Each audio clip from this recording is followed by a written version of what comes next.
सत साहेब साधो भाई सभी को राम राम। आपका सेवक ब्रह्म प्रकाश फिर से हाजिर है आपके सामने कबीर साहिब के कुछ दोहे उनका अर्थ लेकर। लेकिन उससे पहले एक बड़ा ही विचित्र प्रश्न आया है एक भगत जी का। और प्रश्न ये है कि यदि किसी की पत्नी बहुत ही ज़्यादा सुंदर हो तो वो क्या करे पति। अब पहले तो हमें ये चीज़ समझ में नहीं आई, बाद में जब उन्होंने विस्तार से अपनी समस्या बताई तब हमें अंदर ही अंदर हंसी भी आई, लेकिन फिर समझा कि जो भाव है वो बड़ा गहरा है और जो समस्या है वो भी गहरी है। तो सबसे पहले तो उन्होंने ये पूछा क्या कबीर साहब ने इस बारे में कुछ कहा है, क्या कबीर साहब ऐसी किसी समस्या के बारे में कुछ बताते हैं।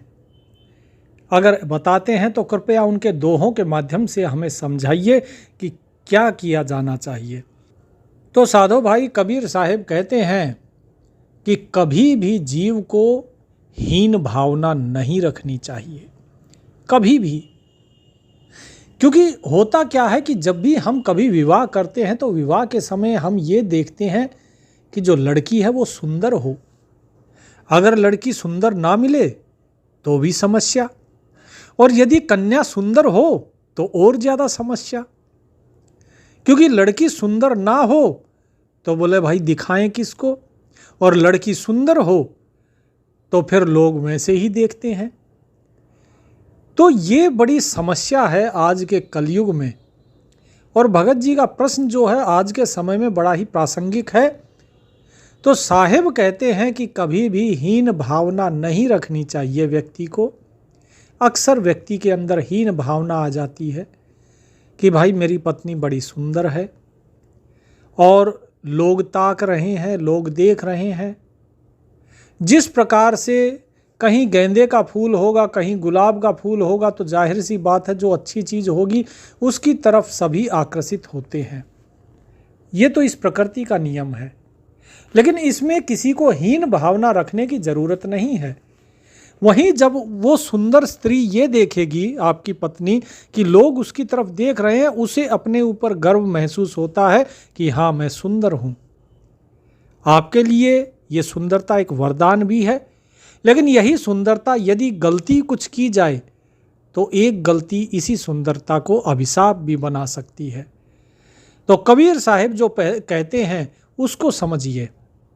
साहब कहते हैं कबीर सब ते हम बुरे, हम तज भला सब कोय, जो ऐसा कर जानिए मीत हमारा सोए। कि व्यक्ति को ये समझना चाहिए कि भाई देखो सबसे बुरे हम ही हैं और हमसे अच्छे सब हैं। क्योंकि अक्सर होता क्या है कि जब इस प्रकार की बातें जब व्यक्ति देखता है तो उसके अंदर एक हीन भावना पनप जाती है, एक असुरक्षा की भावना पनप जाती है। साहिब कहते हैं कि भाई देखो तुम ये समझो कि तुम सबसे बुरे हो, तुम सबसे बुरे हो, तुम अच्छे नहीं हो और लोग जो हैं वो अच्छे हैं। तुम्हारी पत्नी अच्छी है, सुंदर है, इसीलिए लोग देख रहे हैं। केवल एक नज़रिया बदलने की ज़रूरत है। उस नज़रिया बदलते ही आपके मन का भाव आ जाएगा, बदल जाएगा और आपकी हीन भावना चली जाएगी। तो इसीलिए हमेशा ये समझो कि सभी लोग अच्छे हैं, किसी के अंदर दोष ना देखो। क्योंकि दूसरों के अंदर आप दोष देखते हो, इसीलिए आपके अंदर असुरक्षा की भावना पैदा होती है। आप किसी बाग में जाते हो, फूलों को देखते हो, बहुत सुंदर सुंदर फूल होते हैं, क्या आप सारे फूलों को तोड़ना शुरू कर देते हैं क्या? नहीं। इसी प्रकार लोग देखते अवश्य हैं, लेकिन लोगों का जो नज़रिया है, किसी का कुछ होता है, किसी का कुछ होता है, उससे हमारे अंदर हीन भावना नहीं आनी चाहिए। दूसरी चीज़ कबीर साहब कहते हैं कि सुंदरता कभी कभार शक का कारण बन जाती है। और ये शक क्यों होता है? क्योंकि व्यक्ति अपनी पत्नी के मोह में बहुत ज़्यादा फंसा होता है और इसमें कोई दो राय भी नहीं है। कबीर साहब कहते हैं मोह फंद सब फंदिया, कोई न सके निर्वार, कोई साधु जन पारखी बिरला तत्व विचार। कि ये जो मोह होता है ना, ये सबको अपने फंदे में बांध लेता है। इससे बचना बड़ा ही मुश्किल है, कोई नहीं बच पाता।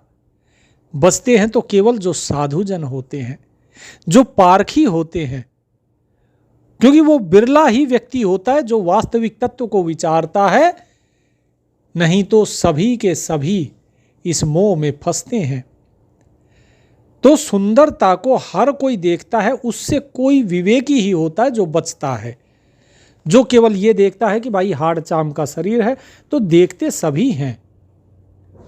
अब बात आती है, प्रथम फंदे सब देवता, सुख बिल से स्वर्ग निवास, मोह मगन सुख पाई या मृत्यु लोक की आस। कि सबसे पहले तो इस सुंदरता ने किसको मोहा? देवताओं को। इसीलिए देवताओं के पास सारी अच्छी चीजें हैं, सारी सुंदर अप्सराएं स्वर्गलोक में। तो सबसे पहले तो देवता ही इसके चक्र में फंसते हैं, तो मनुष्य किसकी गिनती में है? जो स्वर्ग में बैठकर सुख भोगते हैं, उन अप्सराओं के मोह में फंसे रहते हैं, मगन रहते हैं उनके सुख में, उसके बाद भी उन्हें मृत्यु लोक की आस रहती है। देखिए किस प्रकार से छल किया जाता है। एक तरफ कहीं वृंदा के साथ छल किया, कहीं श्री कृष्ण ने रास रचाई, और कहीं इंद्र जैसे भी आकर और मोहित हो गए, अहिल्या के साथ छल किया, धोखा किया। तो ये सुंदरता अभिशाप भी बन जाती है। लेकिन इसके कारण आपको अपनी पत्नी के ऊपर कभी शक नहीं करना चाहिए। साहिब कहते हैं कि दूजे ऋषि मुनिवर फंदे, तासे रुचि उपजाए, स्वर्ग लोक सुख मानही, फिर धरनी परत है आए। कि जो ऋषि मुनि भी ये सोचते हैं ना कि भाई स्वर्ग में बड़ा सुख है, स्वर्ग में बड़ा ही आनंद है, वो भी इस काम के वेग में फंस जाते हैं, इस सुंदरता को देखकर फंस जाते हैं, और वापस इसी कारण इस धरती के जन्म मरण के चक्र में आके फंस जाते हैं, फिर से यहीं आ जाते हैं। तो कबीर साहिब कहते हैं कि यदि इस प्रकार का भाव रखोगे तो दुख में रहोगे। अरे जो वस्तु तुम्हारी है, जो स्त्री तुम्हारी है, वो तुम्हारी ही रहेगी, वो तुमसे कोई नहीं छीन सकता है। तुम्हें तो प्रसन्न होना चाहिए कि तुम्हारी स्त्री सुंदर है, तुम्हें प्रसन्न होना चाहिए कि तुम्हारी स्त्री, जो लोग चाहते हैं कि सुंदरता मिले, सुंदरता मिले, तुम्हारे पास वो सुंदरता है, हर घड़ी हर पल है। तो इसीलिए इसमें ना शक की कोई जगह होनी चाहिए, ना ही हीन भावना की कोई जगह होनी चाहिए। लेकिन साथ ही कबीर साहिब एक चेतावनी भी दे देते हैं। और चेतावनी क्या देते हैं? चेतावनी देते हैं उस स्त्री को और उस व्यक्ति को भी जो जिसकी स्त्री सुंदर है। क्या कि भाई आपके पति पत्नी के बीच में कभी भी अहम नहीं आना चाहिए, मैं नहीं आना चाहिए, गुरूर नहीं आना चाहिए कि मुझे प्रशंसा मिले, मुझे सम्मान मिले, इस प्रकार का जो गुरूर कि मैं बड़ा हूं, नहीं, ऐसी नहीं मान बढ़ाई वाली बात पति पत्नी के बीच में नहीं आनी चाहिए। क्योंकि पति पत्नी एक होते हैं, दो नहीं होते। वो तू और मैं नहीं होते, वो हम होते हैं। इसीलिए साहिब ने कहा, कंचन तजना सहज है, सहज त्रिया का नेह, मान बढ़ाई ईर्ष्या दुर्लभ तजना ये है। कि भाई सोना चांदी मोती ये सब त्यागे जा सकते हैं, सहज त्रिया का नेह है, अर्थात अपनी स्त्री का जो प्रेम है, जो उसका मोह है, वो भी त्यागा जा सकता है। लेकिन ये मान बढ़ाई और दूसरे से ईर्ष्या, इसे त्यागना बड़ा ही दुर्लभ है। इसीलिए पत्नी के साथ कभी भी मान बढ़ाई की बात नहीं होनी चाहिए, और ना ही पत्नी के हृदय में कभी पुरुष के प्रति ये होना चाहिए कि इससे मुझे मान बढ़ाई प्रशंसा मिले। यदि कोई पत्नी मान बढ़ाई प्रशंसा चाहती है तो फिर वो पतिव्रता पत्नी नहीं है। साहिब कहते हैं फिर वो ना मनुष्य रहा, ना वो पत्नी रही। मान बढ़ाई जगत में कुकर की पहचान, मीत किए मुख चाटही, बैर किए तनहान। कि भाई ये मान बढ़ाई जो है इस जगत में कुत्ते की पहचान है। कुत्ता जो होता है, कुत्ता क्या करता है? कुत्ते से यदि प्रेम करोगे वो आपके मुख को चाटेगा, आपके मुंह को जीभ से चाटना कोशिश करेगा, और यदि उसको दुत्कारोगे तो वो भौंकेगा, हो सकता है काट भी ले, हानि भी हो जाए। इसीलिए इस मान बढ़ाई को कभी पति पत्नी के बीच में नहीं आने देना चाहिए। कभी भी ऐसा ना करना कि तुम्हारी इस मान बढ़ाई और तू मैं के चक्कर में कोई तीसरा आप दोनों के बीच में आ जाए। क्योंकि अक्सर ये होता है कि तीसरे व्यक्ति को मौका मिलते ही वो पति पत्नी के बीच में घुसने की कोशिश करता है, और यही पति पत्नी का सबसे बड़ा निष्फल है। उनका वैवाहिक जीवन निष्फल यहीं हो जाता है, वो अनुत्तीर्ण हो जाते, फेल हो जाते हैं। तो इसीलिए ये काम कभी नहीं करना चाहिए।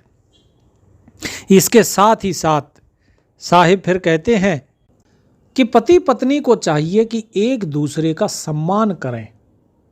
आप एक दूसरे को रिस्पेक्ट दीजिए, सम्मान दीजिए। अक्सर सभी लोग सम्मान चाहते हैं, लेकिन सम्मान देना कोई नहीं चाहता। ये सबसे बड़ी समस्या है। यदि व्यक्ति दूसरे को सम्मान देना शुरू कर दे तो सारी समस्या की जड़ ही समाप्त हो जाए, लेकिन यही काम हम नहीं करते हैं। कबीर साहिब कहते हैं कि एक बार विष्णु जी और लक्ष्मी जी के बीच में वाद विवाद हुआ। विष्णु जी बोले कि देखो मेरे कितने भक्त हैं संसार में। लक्ष्मी जी बोले कि प्रभु ये भक्त जो हैं ये आपकी भक्ति इसलिए करते हैं क्योंकि उन्हें वास्तव में भक्ति मेरी करनी है। वो धन के लिए भक्ति करते हैं, इसीलिए आपकी प्रशंसा करते हैं, इसीलिए आपका गुणगान करते हैं। तो विष्णु जी ने कहा कि नहीं, ऐसी बात नहीं है। देखो बहुत से सच्चे भक्त हैं। उन्होंने कहा कि देखो नीचे एक सेठ है, वो मेरी बड़ी भक्ति करता है, मैं उसके पास जाता हूँ। विष्णु जी ने भेष बदला, ब्राह्मण का रूप धारण किया और पहुँच गए जजमान के पास, और वहाँ पर जाके कहने लगे कि हम सत्यनारायण की कथा का पाठ करते हैं। सेठ जी बड़े प्रसन्न हुए, बोले अरे महाराज आइए आइए, आप भगत करी उन्होंने, और सत्यनारायण पाठ के लिए सभी को न्योता दे दिया कि भाई मेरे घर में सत्यनारायण की कथा होगी। तो सत्यनारायण की कथा के लिए सभी लोगों को न्योता देने के बाद और सत्यनारायण की कथा प्रारंभ होती है। पहले दिन बड़ी भीड़ जुटी, तो जो लक्ष्मी जी थी वो बोले वाह प्रभु, आपने तो सही में, आपके तो अनेकों अनेक भक्त हैं, आपकी तो लीला अपरंपार है। तो विष्णु जी बोले मैंने तो पहले ही कहा था कि अनेकों भक्त हैं मेरे। लक्ष्मी जी मुस्कुराई और बोली कि ठीक है प्रभु, आपने अपनी लीला रच दी, अब जरा सी लीला हम भी रच लेते हैं। लक्ष्मी जी ने एक बुढ़िया का रूप धारण किया, और एक बुढ़िया का रूप धारण करके और एक घर के बाहर पहुंचती हैं और कहती हैं कि बेटा मुझे प्यास लगी है, जरा पानी दे दो। अंदर से वो युवक एक लोटे में पानी लेकर आता है, और जैसे ही पानी पीकर बुढ़िया ने वो लोटा वापस दिया तो वो लोटा सोने का हो जाता है।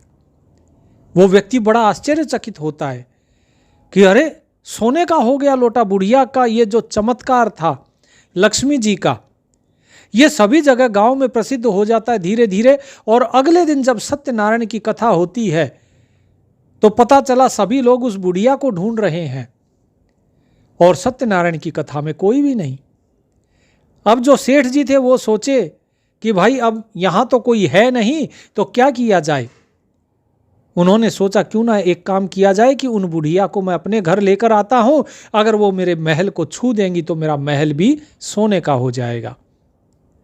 वो ढूंढकर उस बुढ़िया के पास पहुँचते हैं, बुढ़िया को प्रणाम करके कहते हैं कि माँ जी आप मेरे घर चलिए, आप मेरी हवेली पर चलिए और मुझ पर कृपा कीजिए। लक्ष्मी जी कहती हैं कि ठीक है मैं आ जाऊंगी, लेकिन मेरी एक शर्त है, और शर्त ये है कि जो तुम्हारे घर में सत्यनारायण की कथा कर रहा है, तुम्हें उस बूढ़े को बाहर निकालना होगा, उस ब्राह्मण को बाहर निकालना होगा। सेठ ने कहा, बस इतनी सी बात, आइए आप मेरे साथ चलिए। सेठ जी जाते हैं ब्राह्मण के पास और कहते हैं, बोले प्रभु अब आपको जाना होगा, आज की सत्यनारायण की कथा जितनी मैंने सुननी थी मैंने सुन ली, अब आपको प्रस्थान करना होगा। अब विष्णु जी जो ब्राह्मण के रूप में थे वो बेचारे चले गए और वैकुंठ पहुंच गए। अब जैसे ही वो वैकुंठ पहुंचे, यहाँ पे जो बुढ़िया थी लक्ष्मी जी वो भी वहाँ से चलने लगी। तो सेठ बोला कि माँ जी आप कहाँ जा रही हैं, आपको तो मेरे घर पे आना है। बोले बेटा जहाँ पर वो ही नहीं रहे वहाँ पर मैं रहकर क्या करूँगी, हम दो नहीं एक ही हैं। अब वो अचानक से एकदम विस्मित हो गया, बोले वो और आप, मतलब मैं समझा नहीं। कि जो तुम्हारे घर पे आए थे वो साक्षात नारायण थे, जिनका तुम नारायण नारायण जाप करते रहते हो, और जब वो ही चले गए तुमने उन्हें ही घर से निकाल दिया सिर्फ धन माया के मोह में, तो मैं भला यहाँ पर रहकर क्या करूँगी, मैं तो नारायण की दासी हूँ, जहाँ पर स्वामी वहीं पर मैं रहती हूँ। तो भगत जियों इस चीज़ को समझिए कि यहाँ पर साहिब क्या कहना चाह रहे हैं। साहिब कहना चाह रहे हैं कि जिस प्रकार से जो पति होता है वो पति परमेश्वर कहलाता है, इसी तरह जो स्त्री होती है वो लक्ष्मी का स्वरूप मानी जाती है। सम्मान दोनों का होना चाहिए, पत्नी को भी लक्ष्मी का दर्जा दें और पत्नी को भी चाहिए कि पति को परमेश्वर का दर्जा ना दे, कम से कम तो देवता का दर्जा तो दे, क्योंकि वही पत्नी कमाकर जो पत्नी घर में बनाती है वो सारा आटा चावल दाल वहीं से आता है जहां वो व्यक्ति उसका पति कमा रहा होता है, बोझ ढो रहा होता है, दूसरों की गालियां खा रहा होता है। वो अपने लिए कुछ नहीं रखता, वो सब कुछ अपने परिवार के लिए करता है, अपनी पत्नी के लिए करता है। इसीलिए सम्मान होना चाहिए, क्योंकि यदि केवल धन लेकर आएंगे और उससे कुछ बनेगा नहीं तो क्या केवल धन से पेट भरा जा सकता है? नहीं भरा जा सकता। इसलिए साहिब कहते हैं कि सम्मान कीजिए, जो पति है उसे विष्णु भगवान का स्वरूप मानिए और जो पत्नी है उसे लक्ष्मी का स्वरूप मानिए। तो इसीलिए बार बार जो शास्त्रों में कहा गया है, स्त्री को माया का रूप बताया गया है वो लक्ष्मी ही है, और जो पुरुष का रूप बताया गया है वो विष्णु है। इसीलिए पति पत्नी को, स्त्री पुरुष को लक्ष्मी और नारायण कहा जाता है। इसीलिए इस देह को भी नर नारायण देह कहा गया है। बहुत से पुरुष ऐसे होते हैं जो बाहर से काम कर कर आते हैं और घर पे आके सारा गुस्सा अपनी पत्नी के ऊपर उतार देते हैं। कबीर साहब कहते हैं यदि पत्नी सुंदर है तो उसमें अहम भाव हो सकता है, और स्त्रियों में होता भी है, और ऊपर से अगर आप बाहर का गुस्सा उसके ऊपर उतार देंगे तो उसका प्रेम आपके प्रति कम हो जाएगा, आप स्वयं ही अपने पैर पर कुल्हाड़ी मार लेंगे। इसीलिए व्यक्ति को मीठा बोलना चाहिए। कागा काको धन हरे कोयल काको दे, मीठे शब्द सुनाए के जग अपनों कर ले। याद रखिए कि जो पत्नी होती है चाहे वो सुंदर हो या असुंदर हो, लेकिन हर एक को अपनी प्रशंसा प्रिय है, सभी अपनी प्रशंसा चाहते हैं। इसीलिए मीठे वचन बोलो। कोई भी किसी को भी जबरदस्ती अपना नहीं बना सकता, केवल प्रेम भाव ही ऐसा है जिससे जो शत्रु होते हैं वो भी मित्र बन जाते हैं मीठे वचन से। नहीं तो बताइए क्या कौवा किसी का धन ले गया क्या, जो लोग जैसे ही वो काँव काँव करता है उसे भगा देते हैं, और कोयल कूकती है तो लोग उसकी वाणी सुनते हैं तो दोनों ही काले, लेकिन फिर भी एक को प्रशंसा मिलती है और दूसरे को दुत्कार। ये सब केवल मीठे वचनों का ही प्रभाव है, क्योंकि जो स्वर होता है कोयल का वो बड़ा ही मीठा होता है। इसी प्रकार यदि आपकी पत्नी सुंदर है तो आपको तो मीठा बोलना ही पड़ेगा, नहीं तो सुंदर चीज़ों के लिए सभी लोग तैयार बैठे हैं।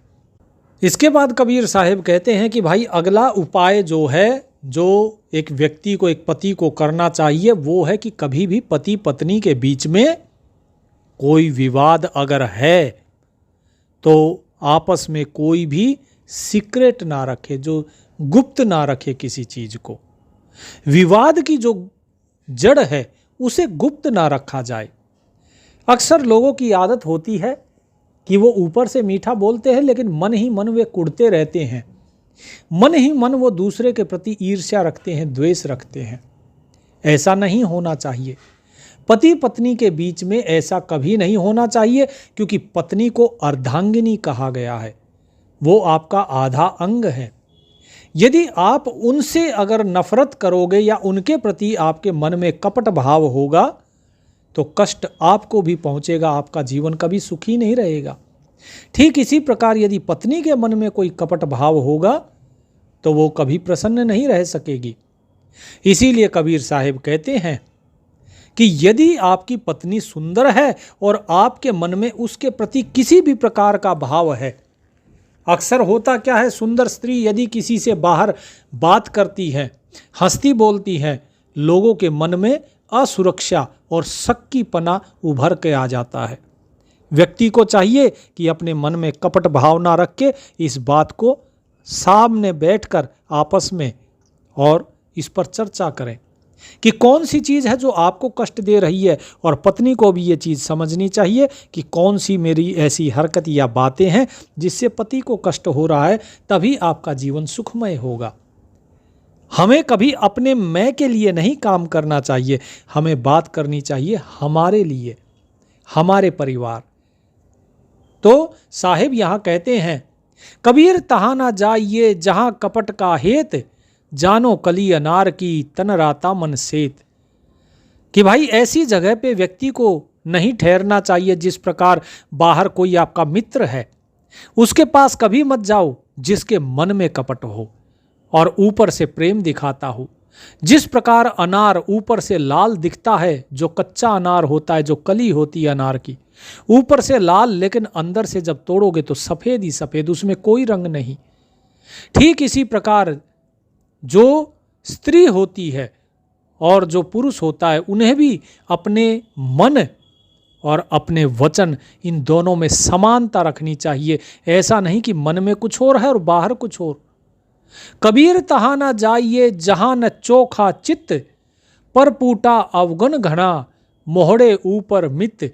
कि मुंह के ऊपर तो मीत है, मित्र है, लेकिन अंदर में बहुत ज़्यादा अवगुण भरा हुआ है। इसीलिए ऐसी जगह कभी मत जाओ, ऐसे लोगों से नहीं मिलना चाहिए जिनका चित्त चोखा नहीं हो, स्वच्छ और सुंदर नहीं हो, जिनका मन हृदय साफ ना हो। चित्त कपटी सबसे मिले, साहेब कहते हैं जिसके मन में कपट होता है, चित्त कपटी सबसे मिले, माही कुटिल कठोर, एक दुर्जन एक आरसी आगे पीछे और। कि भाई जो कपटी व्यक्ति होता है, जिसके मन में कपट है, वो सबसे मिलता तो है लेकिन ऊपर से कुछ और कहता है, लेकिन उसके हृदय में कुछ और होता है। साहिब कहते हैं ऐसा कभी नहीं होना चाहिए, किसी भी संबंध में नहीं होना चाहिए। आपके मन में शक है तो उस शक का निवारण बैठकर करो। यदि आपके मन में किसी प्रकार का संदेह है, किसी प्रकार का कपट है, आपको लगता है पत्नी के मन में कपट है, तो बैठकर प्रेम से बात करो। एक दूसरे के ऊपर लांछन लगाने से बात बिगड़ती है, प्रेम से बैठकर बात करनी चाहिए। क्योंकि अक्सर जिनकी स्त्रियां सुंदर होती हैं उनके साथ ये समस्या बहुत ज़्यादा होती है, क्योंकि उनके मन में कपट होता है। चाहे स्त्री कितनी ही पतिव्रता हो, लेकिन पति के मन में कपट आता है, क्योंकि बाहर के लोग उसे कुछ न कुछ बोलते रहते हैं, ऊट पटांग बोलेंगे ताकि उन दोनों में फूट पड़े। संसार की आदत है कि दूसरे के घर में आग लगाना और उस पर अपने हाथ सेकना। साहिब कहते हैं कि इस प्रकार के लोग बाहर बहुत मिलेंगे, उन लोगों से आपको सावधान रहना है। एक दुर्जन एक आरसी आगे पीछे और। जिस प्रकार एक दुर्जन होता है, दुष्ट व्यक्ति, वो आपके सामने बड़ा मीठा बोलेगा लेकिन पीछे से वो आप ही की काट करेगा। जिस प्रकार से आईना होता है, आईना आगे से चमकदार होता है लेकिन उसके पीछे उस पर रंग पोता हुआ होता है, तभी आपको चेहरा दिख पाता है। आगे से साफ और पीछे से पुताई किया हुआ, काला रंग लगाया हुआ। तो इसीलिए कहते हैं कि ऐसे व्यक्ति आगे कुछ और होते हैं, पीछे कुछ और होते हैं। यही होते हैं जो आपके घर में आग लगाते हैं। इन लोगों से हमेशा बचकर रहना चाहिए। खास करके जब आपकी पत्नी सुंदर है तब तो खास कर ऐसे लोगों से बचकर रहना चाहिए, नहीं तो घर में आग लगते देर नहीं लगती। बिना किसी बात के आग लगेगी, दूसरे के घर की आग आप अपने घर में उठा लाओगे। फिर साहिब कहते हैं कि भाई कुछ पति ऐसे होते हैं जो अपने रिश्तेदारों के सामने, अपने मेहमानों के सामने पत्नी के साथ दुर्व्यवहार करते हैं। उन्हें अच्छे से उनसे बातचीत नहीं करते, व्यवहार अच्छा नहीं करते, क्योंकि उनको ये लगता है कि मैं इसको दूसरों के सामने डांटूंगा तो लोग सोचेंगे अरे ये तो अपनी पत्नी को दबा कर रखता है, ये मर्द है, और अगर मैं नहीं डांटूंगा कहीं ऐसा ना हो कि लोग मुझे ये कहें ये तो जोरू का गुलाम है। अक्सर अपनी माँ को या पिता को खुश करने के लिए पत्नी के ऊपर डांट लगाई जाती है। साहेब कहते हैं इस प्रकार की गलती कभी नहीं करनी चाहिए, क्योंकि ना माता आपकी अर्धांगिनी है ना ही पिता, केवल पत्नी आपकी अर्धांगिनी है। इसीलिए पत्नी का सम्मान करना आपका कर्तव्य है। इसीलिए साहेब कहते हैं कि यदि कोई व्यक्ति बाहर का आता है तो दोनों को, पति पत्नी को, एक दूसरे का सम्मान करना चाहिए, कभी एक दूसरे की काट नहीं करनी चाहिए। और यदि उनके सामने पत्नी से कोई गलती हो जाती है या पति से कोई गलती हो जाती है तो एक दूसरे को क्षमा करना चाहिए। साहेब कहते हैं कि यदि तुम्हें डांटना है तो एकांत में डांटो, सबके सामने नहीं। क्षमा बड़ों को चाहिए, छोटों को उत्पात, क्या विष्णु का घट गया जो भृगुमारी लात। कि बड़ों को चाहिए कि छोटों का जो उत्पात है, गलतियां हैं, उन्हें क्षमा करें। यदि क्षमा नहीं भी करोगे तो उसका कुछ नहीं घटेगा। जो बड़ा होता है उसी की ही बदनामी है, उसी को ही लज्जा आनी चाहिए। क्योंकि विष्णु जी के छाती में जब लात मारी भृगु ऋषि ने, तो बताइए क्या विष्णु का कुछ घटा? उल्टा पूरे संसार में भृगु ऋषि की ही दुत्कारा गया। भृगु ऋषि, उन भृगु ऋषि की ही जो महिमा है वो भंग हो गई, तिरस्कृत हो गए वे। विष्णु जी शांति से फिर भी परम पद प्राप्त किया उन्होंने। विष्णु जी फिर भी वैकुंठ में आराम करते रहे। तो इसीलिए कभी भी आपको कलंक ना लगे, हमेशा इस बात को ध्यान रखिए कि जो क्षमा है वो आपको हर गलती से, हर मुसीबत से बचा सकती है। क्योंकि गलतियां किसी से भी होती हैं, लेकिन विवेकी पुरुष जो होते हैं वो गलतियों को क्षमा कर देते हैं। और यदि कोई गलती ऐसी है जो क्षमा के लायक नहीं है तो डांटना भी है, अगर समझाना भी है तो अकेले में। साहिब कहते हैं कि बहुत से लोग ऐसे होते हैं जो अपनी पत्नी की बुराई दूसरे के सामने कर देते हैं, और जब दूसरे के सामने आप किसी की बुराई करेंगे तो जाहिर सी बात है कि वो भी आपके सामने बैठकर उसकी बुराई करेगा। यदि वो आपका मित्र है तो वो अपना मित्र धर्म पूरी तरीके से निभाएगा, पूरी वफादारी से। आप अपनी पत्नी की बुराई कीजिए, वो भी आपकी बुराई करेगा, आपकी पत्नी की बुराई करेगा। आपकी तो नहीं करेगा क्योंकि वो आपके पक्ष में रहेगा, लेकिन जब आप उठकर चले जाएंगे तब वो आपकी बुराई करेगा, क्योंकि तब वो उसको ये समझ में आ जाएगा कि आप अपनी पत्नी की बुराई कर रहे हैं, तो इसका मतलब आपके घर में कुछ न कुछ गड़बड़ है। और एक बार बात आपके मुख से निकल जाती है फिर वो बात आपकी नहीं रहती, वो फिर उस बात को कहीं और कहेगा, चाहे आपका कितना ही अजीज मित्र क्यों ना हो। इसी प्रकार चाहे किसी स्त्री की कितनी ही अच्छी सहेली क्यों ना हो, यदि उसने अपनी पति की बुराई किसी को भी की, तो उसने अपनी सहेली को की, अपने किसी रिश्तेदार को करी, अपनी माँ को करी या किसी और को भी करी, तो एक बार अपने मुख से निकली हुई बात फिर अपनी नहीं रहती, वो हर जगह फैल जाती है।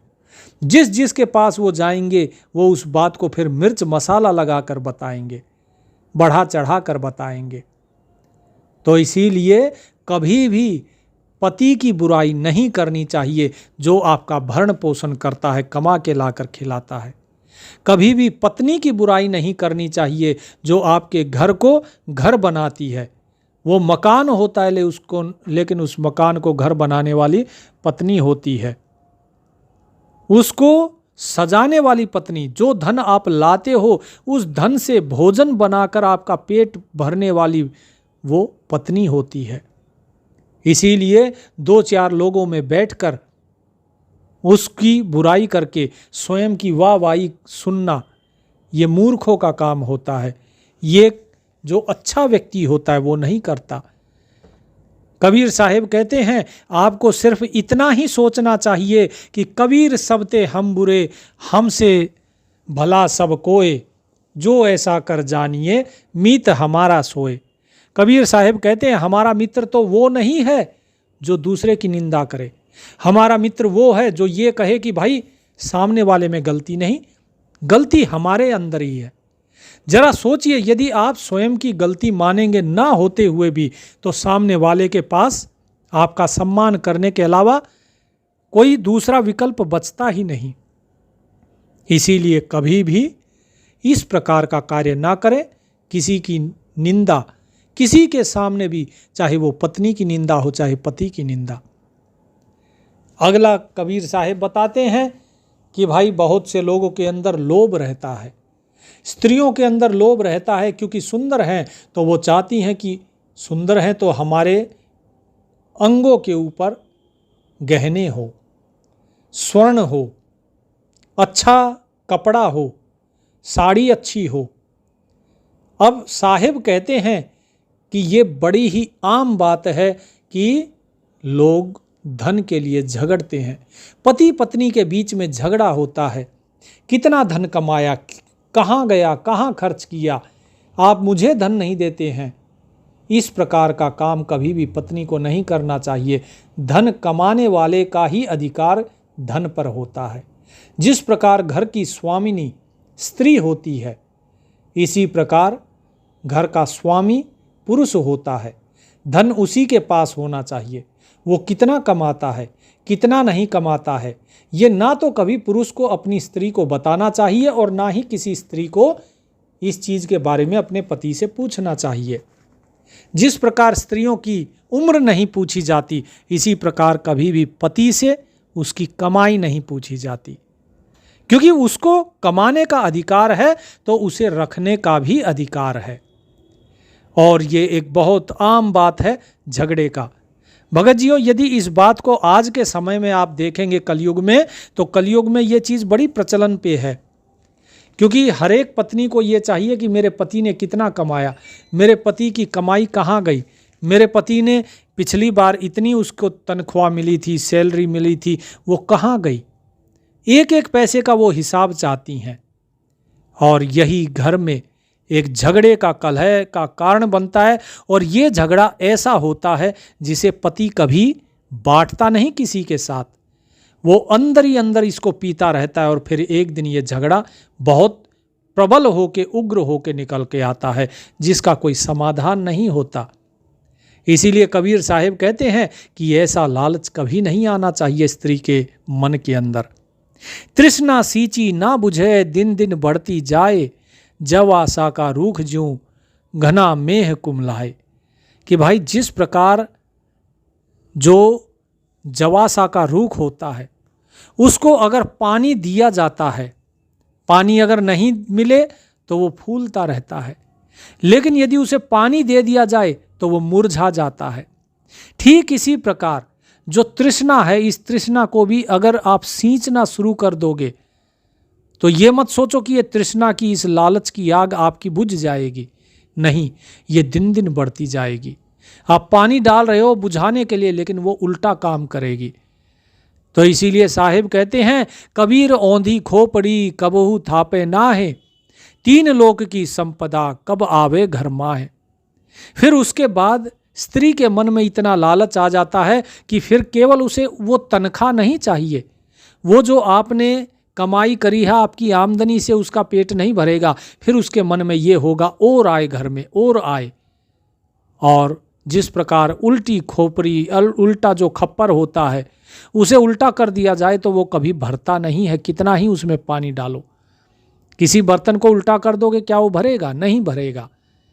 इसी प्रकार चाहे तीनों लोक की संपदा भी दे दी जाए तब भी मन नहीं भरेगा, क्योंकि ये लालच ही ऐसा दलदल है, ये कभी इसमें जो एक बार गया वो डूबता ही चला जाता है। इसीलिए कबीर साहिब कहते हैं कि कभी भी अपने मन में इस प्रकार के भाव ही ना आने दो कि पति कितना कमाता है, कितना नहीं कमाता है। वो पति का काम है, पति की अपनी जिम्मेदारी है, वो अपनी जिम्मेदारी निभाएगा। इसके बाद अगला जो है, जो कि पति पत्नी के रिश्ते को उलझा कर रख देता है, वो सवाल जो बहुत सारी स्त्रियों के अंदर होता है, और वो है दूसरे से अपनी तुलना करना। पति पत्नी के बीच में रिश्ता बिगड़ता है, क्यों? वो देखा देखी करते हैं। वे क्या करते हैं कि इसने इतना कमाया, उसने इतना कमाया, उसका पति इतना कमा रहा है, आप इतना कमा रहे हो, उसके घर में ये आ गया, फलाने के घर में ये आ गया, उसके पास इतने गहने, मेरे पास नहीं है। बिना बात का झगड़ा। हमारे पास वो चीजें होना जरूरी है जिनकी हमें जरूरत है। जो आवश्यकताएं हैं वे हमारी पूरी होनी चाहिए, ना कि शौक। शौक तब पाले जाते हैं जब आपके पास आवश्यकता से अधिक धन रह जाए, तब आप शौक पालिए। लेकिन दूसरे को देखकर अपना जीवन नरकमय बना लेना ये ठीक बात नहीं है। कबीर साहिब कहते हैं कि भाई याद रखो बात को, यदि तुम किसी के साथ अपनी तुलना करोगे तो दो चीजें ही मिलेंगी तुम्हें। या तो तुम्हें दूसरे को देखकर ईर्ष्या पैदा होगी कि उसके पास ज्यादा और मेरे पास कम है, हीन भावना पैदा होगी। और या फिर तुम्हारे पास अगर कोई चीज ज्यादा है, दूसरे के पास कम है, तो तुम्हारे अंदर अहंकार पैदा होगा। इसीलिए कभी भी व्यक्ति को तुलना नहीं करनी चाहिए। अक्सर स्त्रियां ऐसी गलती कर देती हैं। इसी प्रकार किसी भी मनुष्य को अगर उसकी पत्नी साथ में है तो किसी दूसरी स्त्री की तुलना नहीं करनी चाहिए कि दूसरी स्त्री देखो इतनी समझदार है, ये स्त्री देखो कितनी सुंदर है, ये स्त्री देखो इसका पहनावा कितना अच्छा है, ये स्त्री देखो इसका ढंग कितना अच्छा है। चाहे आपकी पत्नी कितनी ही सुंदर हो, लेकिन फिर भी दूसरी स्त्री चाहे वो कम सुंदर ही क्यों ना हो, फिर भी उसकी तुलना कभी नहीं करनी चाहिए। इसके बाद भी कबीर साहिब कहते हैं कि भाई देखो, सुंदरता हर किसी को प्रिय होती है। ध्यान रखना, सुंदरता जब तक घर में है वो आग की तरह होती है। जब तक आग चूल्हे में जल रही है तब तक आग भोजन बनाने के काम आएगी, तुम्हारे लिए उपयोगी है। लेकिन वही आग यदि चूल्हे से बाहर निकल जाए तो वो पूरे घर को जला सकती है। तो ये सुंदरता जब तक आपके घर में है तब तक ये आपका मान है, आपका सम्मान है, लोग आपकी प्रशंसा करेंगे। लेकिन यदि ये सुंदरता घर से बाहर निकल गई, यदि ये सुंदरता पतिव्रत धर्म को त्याग देगी, तो यही कुल के कलंक का कारण भी बन जाती है। साहिब कहते हैं, पतिव्रता पति को भजे, पति पर धर विश्वास, आन दिशा चितवे नहीं, सदा पीव की आस। कि एक पतिव्रता वो होती है जो हमेशा पति का ही ख्याल रखे, पति से ही प्रेम करे, उसी पर विश्वास करे, दूसरा किसी का भी अपने मन में दूसरे का चिंतन ही ना आए, हमेशा अपने पति से ही आशा रखे। पतिव्रता व्यभिचारिणी एक मंदिर में बास, वह रंगराती पीव के यह घर घर फिरे उदास। एक पतिव्रता होती है और एक व्यभिचारिणी होती है। दोनों एक ही मंदिर में रहती हैं, लेकिन उनमें फर्क रहता है। कैसे रहता है? क्योंकि जो पतिव्रता होती है वो केवल अपने पति के साथ रहती है, अपने पति से प्रेम करती है। और जो व्यभिचारिणी होगी वो उस मंदिर में खड़े होकर भी इधर उधर अलग अलग पुरुषों को देखती है। ये साहिब यहाँ पर अंतर बता रहे हैं कि यदि तुम्हारी पत्नी बेशक सुंदर हो, यदि तुम्हारे अंदर शंका है, किसी तरह का शक है, तो जो बातें बता रहे हैं इन बातों को देखो, क्या ऐसा है? क्या उसकी नज़र इधर उधर के दूसरे लोगों पर है? इस चीज को देखकर पता लग जाएगा कि वो तुम्हारे ऊपर विश्वास कर रही है कि वो किसी और पर विश्वास कर रही है। उसका चिंतन केवल तुम्हारे लिए है या किसी और के लिए? उसके मन में क्या बात चल रही है? उसके भाव से समझो, उसके भाव देखो। लोग क्या कहते हैं उस भाव पर मत जाओ। नव सत साचे सुंदरी तन मन रही संजोए, पिय के मन माने नहीं तो विडंब किए क्या होए।